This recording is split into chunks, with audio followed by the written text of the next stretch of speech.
Hi, Central Buck sisters.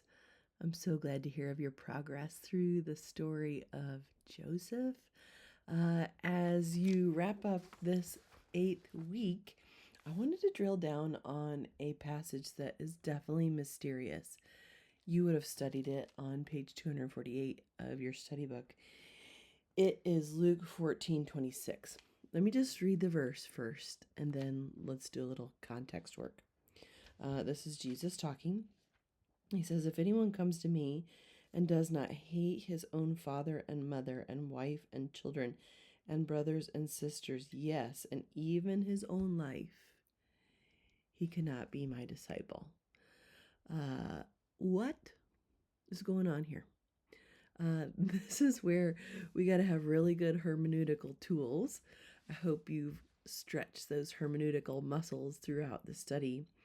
But if you just extract that verse, right, that'd be so easy to weaponize and use for our human purposes, which people do. But Jesus is king, and context is a close second. So let's frame it. Luke 14, we'll start at verse 25. Now great crowds accompanied him, and he turned and said to them, pause there. So this is at a really high point in Jesus' ministry when people are coming to him for what he can give them, right? He's doing miracles left and right. The word of that is spreading far and wide, but he knows he's rapidly moving towards the cross, and that he didn't come just to heal their diseases, their physical diseases. He came to rescue them from sin and death. And so he's going to have to separate the wheat from the chaff here, those who are following him because they believe he's the Messiah and are going to be willing to pay the price that's going to come very soon, and those who are following him because he's a human slot machine and they're hoping they can pull that arm and get something from him. So that's what's happening. He's surrounded by these great crowds, and he turns to them and says, hey, if you want to follow me and you don't hate your father, mother, wife, and children, and even your own life, the even your own life part is the point. He's starting with the macro and going to the micro of like all the things that it would be unfathomable to imagine hating, certainly in their culture, right? In our culture, this is like, if you don't like your family, if they don't affirm your hopes and dreams, then cut off contact and get a new one. But that is not at all the context, the society in which Jesus is speaking these words. And then he goes on to say that famous line about bearing your own cross, the very next verse, 27, whoever does not bear his own cross and come after me cannot be my disciple. And then he gives us that analogy of counting the cost. If you're going to build a tower, figure out how much it's going to cost. And a lot of times these passages are taught divorced from each other, but they're not divorced from each other.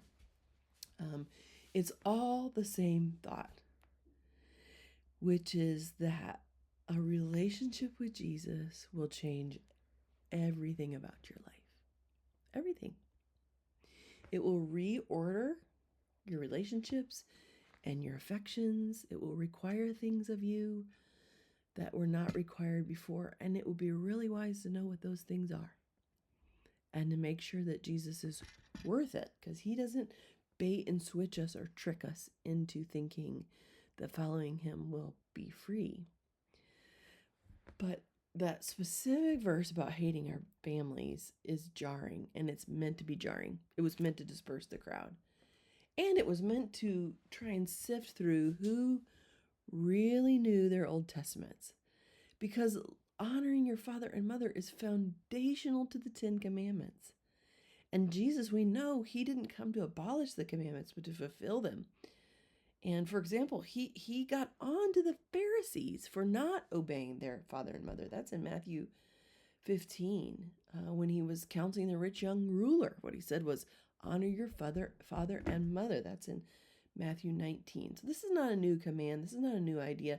And it's not divorced from what the whole Bible teaches about our human relationships.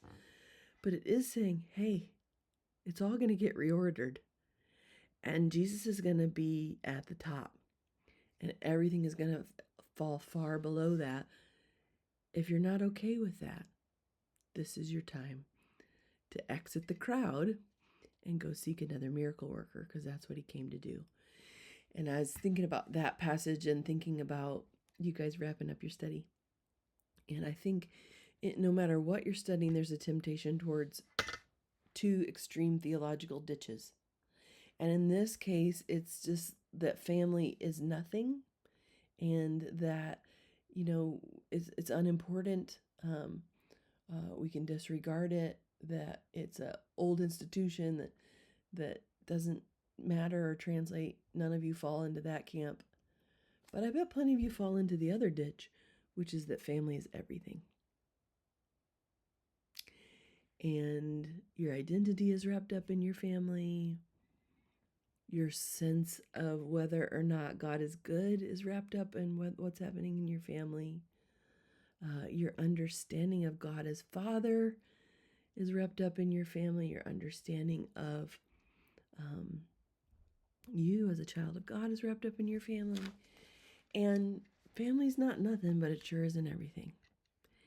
And it needs to fall dramatically lower in our priorities. And sorry, I got a gnat.